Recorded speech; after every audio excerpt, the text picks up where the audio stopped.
Closed captioning for News 12 is brought to you by Kenneth Nugent. From the station that's on your side, this is News 12, First at 5. A crew of car thieves striking a Columbia County neighborhood early this morning. The robberies caught on doorbell camera video. This happened in the Wrights Farm neighborhood just outside Grovetown around 3:30 in the morning. One of those victims says his doorbell camera video shows about 8 people and at least one appeared to be armed. The video showing the thieves rolling in around the neighborhood using 3 cars. A victim says they even tried to steal an SUV and left it in the middle of the road. People in the neighborhood say this isn't the first time something like this has happened. Oh, this again? It literally happened 2 months ago to somebody else's house down the street, and it didn't happen to ours at the time, but 10:30 at night there was a cop showing up at our house 2 days after we moved in here about somebody else's car being broken into, and literally the first thing I thought was, oh, not again.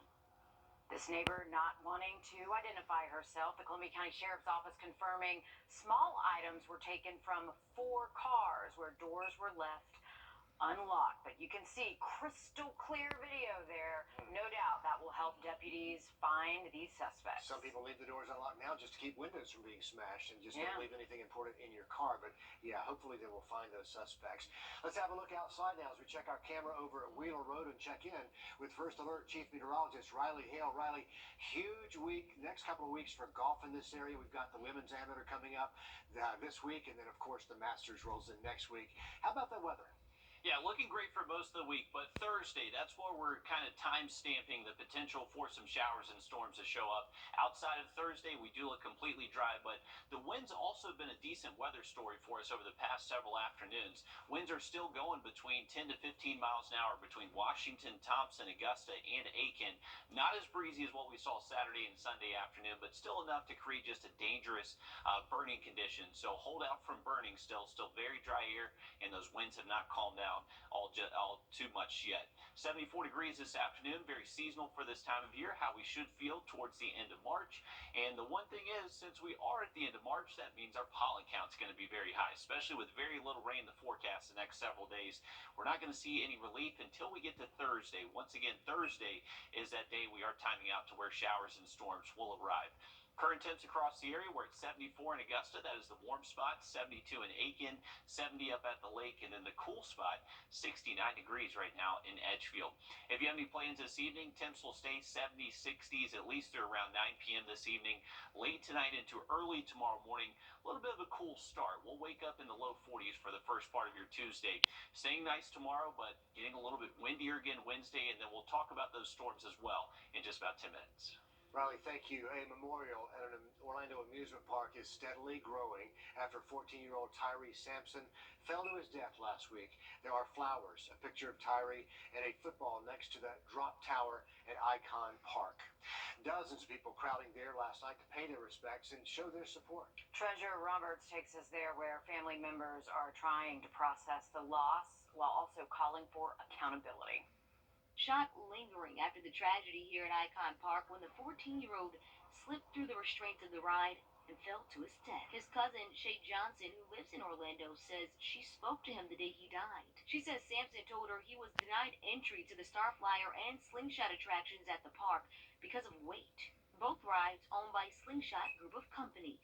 That's when he tried the fall ride, and they told him they let him get on, but I don't understand. Why would y'all tell him he can't ride those two, but y'all allow him to get on that one? Now she wants justice, calling the employees and the company negligent. I want the owner to be at fault for this. I want the workers, because they should have did their job. Icon Park posted this statement online, reading in part, "We are in close coordination and will continue to cooperate with law enforcement and regulators regarding our tenant, the Slingshot Group." Video 2 graphic to show captured a discussion between ride operators moments after the fall.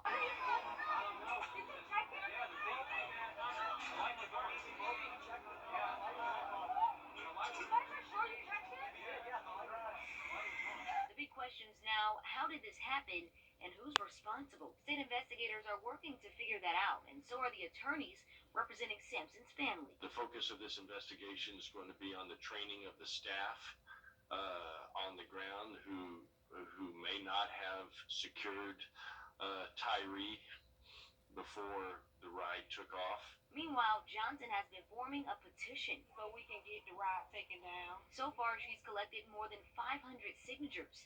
And even on her mission, Johnson still feels a sense of denial, but reflects on how great of a kid Tyree was. All you want to do was play football, had good grades, never got in no trouble. You just want to come to Florida and ride the ride like every other kid do. You just want to be a kid. The community is also holding a prayer vigil today in his memory. That investigation, meanwhile, still ongoing, and law enforcement has not released any more information, at least not yet. Dollywood has closed its drop tower just out of caution. It is a similar ride made by the same manufacturer.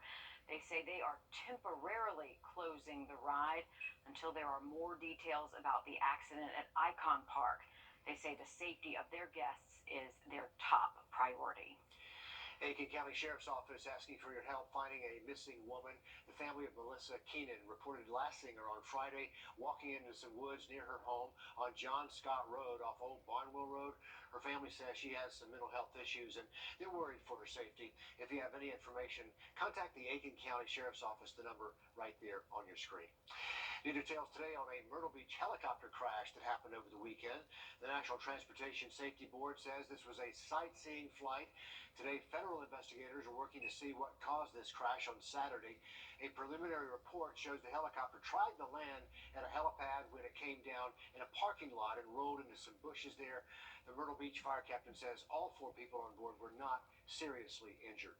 The Columbia County Sheriff's Office is asking for your help finding this truck. Take a good look. They say the driver of this Ford F-150 hit a child riding a bike. This happened at the intersection of Braddock Street and Maywood Drive yesterday evening. If you have any information, if you might have seen this truck or anything that happened, please call the Columbia County Sheriff's Office. We've got the number right there on your screen. Pedestrian deaths have been on the rise in recent years all across the country. As Laura Podesta reports, researchers discovered certain vehicles are more likely to be involved in these kinds of accidents. A memorial on this Los Angeles street corner marks the place where a child and his babysitter died tragically earlier this month. Police say Alihia Morales was walking 2-year-old Julian across the street when an SUV hit them while making a left turn. He had so much life to live. We had so many plans for him, Julian's father said. The accident happened as a new report shows that SUVs and pickup trucks are more likely than cars to hit pedestrians while making turns. When a pedestrian was killed at an intersection, an SUV was twice as likely to be turning left, a van was 3 times as likely to be turning left, and pickups were nearly 4 times as likely to be turning left. Jessica Giacchino with the Insurance Institute for Highway Safety says it's not clear why, but she believes visibility may play a role. One of the contenders is the A-pillar, that area right in the front of your vehicle between the windshield and your front windows that can be a blind spot in the front of your vehicle. Last year, almost 80% of new vehicles sold were trucks or SUVs. That's up from just over 50% in 2010. At the same time, pedestrian deaths increased, up 59% between 2009 and 2020. If you have a larger vehicle, you would want to keep in mind that there might be times when you can't see pedestrians as well, particularly when you're turning. So make sure you take that extra look. Researchers say more studies are needed to find out exactly what's causing the issue and if design changes can fix it. Laura Podesta, CBS News, New York.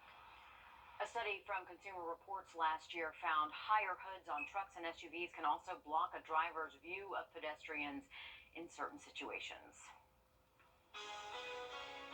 Nice and dry out there for the rest of our Monday, and that should continue through Wednesday. Thursday is the day we're timing out for showers and thunderstorms. Update there just after the break.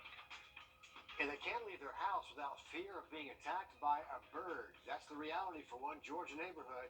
Ahead, first at 5. Time and temp. Come on in to Davis Appliance and Furniture, where you can find the best deals in town. Come on in to Davis Appliance and Furniture, where you can find the best deals in town. It's tax time, so when that refund comes in, it's the perfect time to get the appliances you've always wanted. For the brands you trust at the lowest prices, visit us at Davis Appliance and Furniture. was a sound in the breeze, a song from the trees that whispered through the night. Just an ordinary place, but I held you just in case we traveled to the end of time. And I know that I love you. I hear you singing in my mind. What can you expect from the Great Glass Elevator and more? Tickets at AugustaBroadway.com. Come on in to Davis Appliance and Furniture, where you can find the best deals in town. It's tax time, so when that refund comes in, it's the perfect time to get the furniture you've always wanted. For the brands you trust at the lowest prices, visit us at Davis Appliance and Furniture.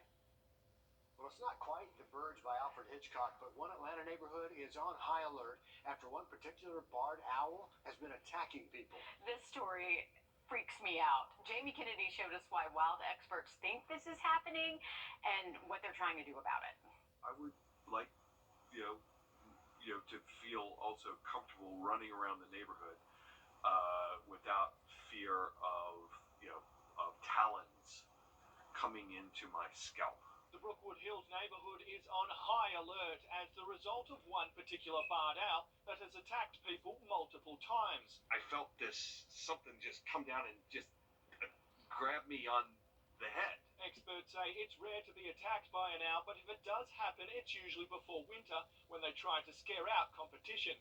But oddly, the Brookwood Hills owl has continued to wreak havoc for months. We were up to about 40 incidents, but I think that those 40 people have actually, some of them have been hit multiple times. So I understand that we're up to close to like 80 now. The DNR agrees this is a very bizarre situation. What we think happened is that this owl was raised by somebody when it fell out of the nest, this chick, and somebody raised it and it imprinted on a person. Good saying she believes it is trying to get people's attention and get food from them. The DNR has been staking out the neighborhood, trying to catch the owl, and surprisingly to them, they almost came close. And we have nets with us while we're walking. It did come and swoop down at one of our employees, and I saw it. Very surprised. That never works. Neighbors say the attacks happen mainly at dusk and dawn, but have also happened during the day, and it is not afraid of groups. They were just waiting for the school bus and just being kids, and it just decided it wanted to play and started swooping and, coming at them.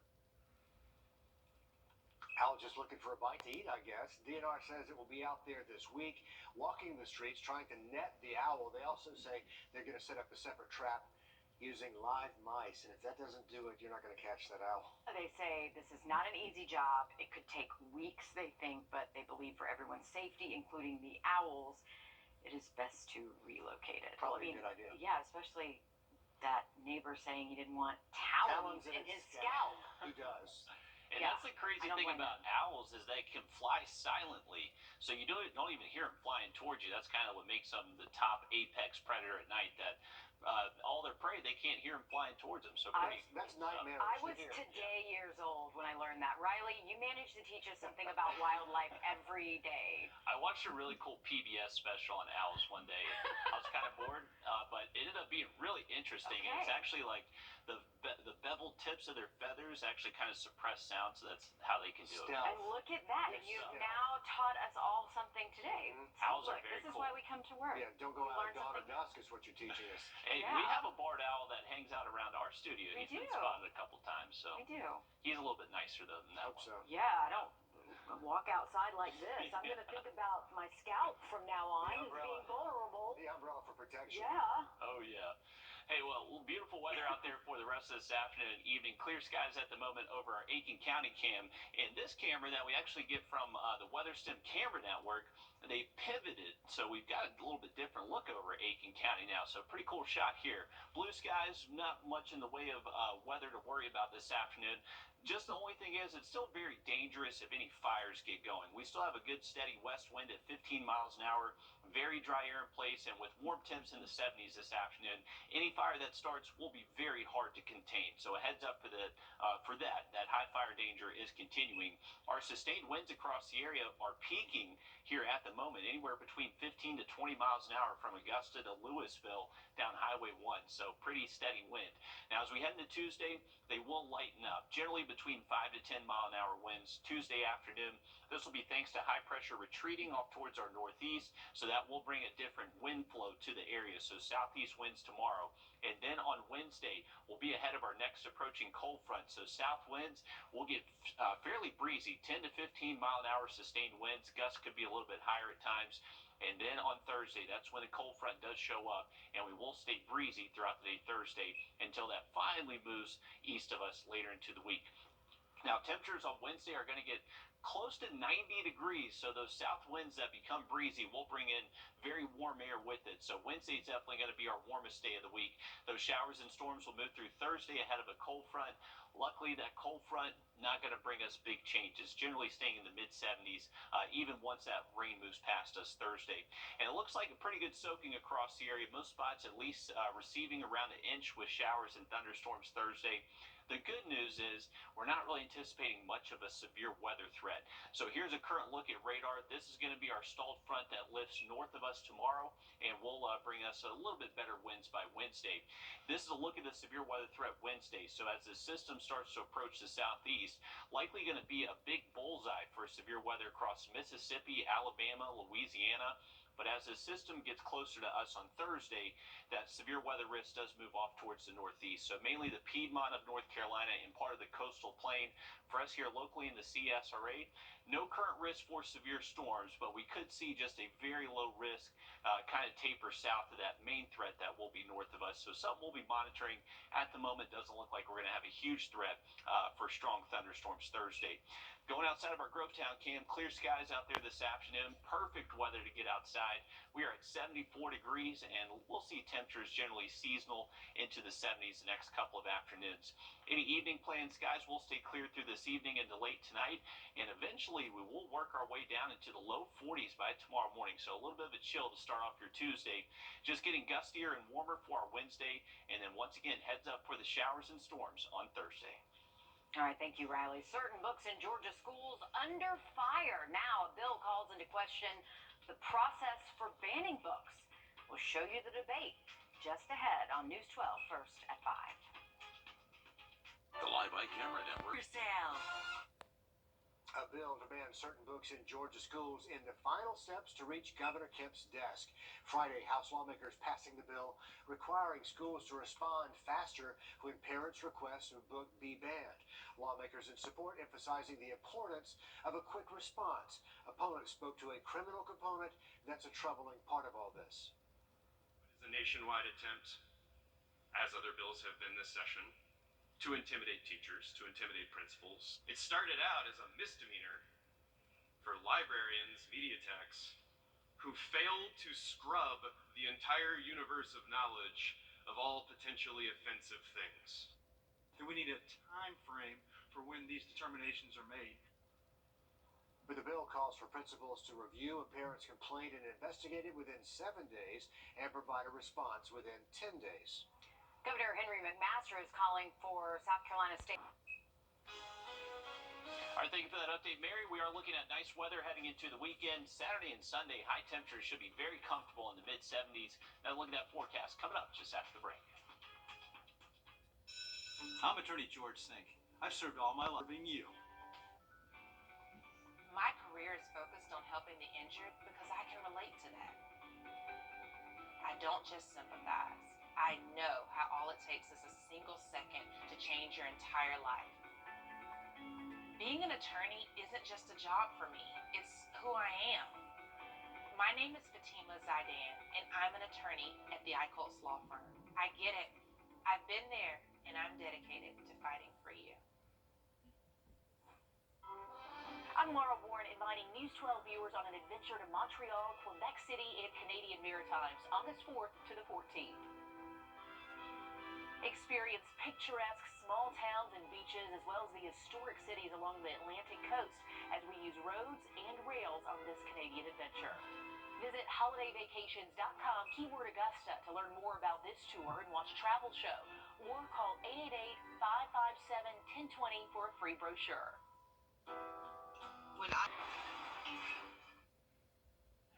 Well, most Most of us are reaching the 70s this afternoon as we continue into tonight. Temperatures will be a little bit cool out there for the first part of our Tuesday. Most of us waking up mid to low 40s across the area. Saluda could be that one cool spot, briefly hitting the upper 30s. Notice a little bit of wave of some clouds moving through for the first part of our Tuesday, but ending the afternoon with plenty of sunshine. Notice our high temperatures a little bit cooler than today, most likely staying in the 60s if you're on the South Carolina side of the Savannah River. Our Georgia counties will be a little bit closer to 70, but definitely could see a few spots that stay into the upper 60s. More mild temperatures to wake up to Wednesday as our winds really start to pick up out of the south, and that will bring some very warm air with it. Mid-80s by Wednesday afternoon. All right, thank you, Riley. An officer in Millen resigns before a meeting planned with the police chief. We're looking into the circumstances and the officer's past when News 12 First at 5 continues.